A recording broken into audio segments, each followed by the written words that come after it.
The Trump administration trying to calm governors as it outlines reopening economies in phases. Our best scientists and health experts assess that states today have enough tests to implement the criteria of phase one if they choose to do so. But governors tell a different story. Even when the tests are there, the supplies to complete them aren't. We've been fighting for testing. I can tell you we could double or even triple the number of tests that we're executing daily if we had the swabs and reagents. The president pushing responsibility to the states. The governors wanted to have total control over the opening of their states, but now they want to have us, the federal government, do the testing. And again, testing is local. You can't have it both ways. To try to push this off to say that the governors have plenty of testing and they should just get to work on testing, somehow we aren't doing our job, is just absolutely false. Without enough tests, Maryland Governor Larry Hogan turned to South Korea to get 500,000 of them. I don't know if it's going to demolish the curve, but it certainly is going to enable us to open in a much safer way. At the same time, President Trump says he'll force more swab production to perform tests. We're preparing to use the Defense Production Act to increase swab production in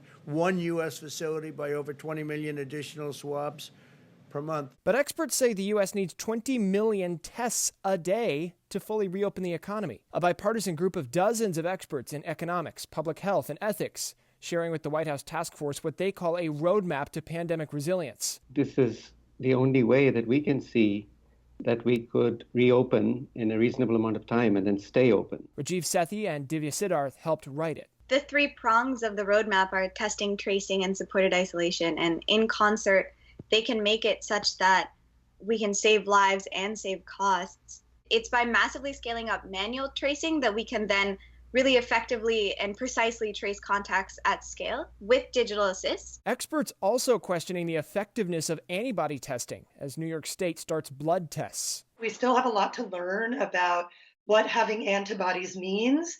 Does it mean that you're immune? Can people be reinfected? How long will immunity last?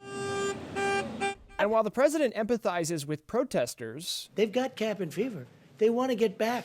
Officials across the country seem convinced restarting business requires having good information. We can stem this at the community level.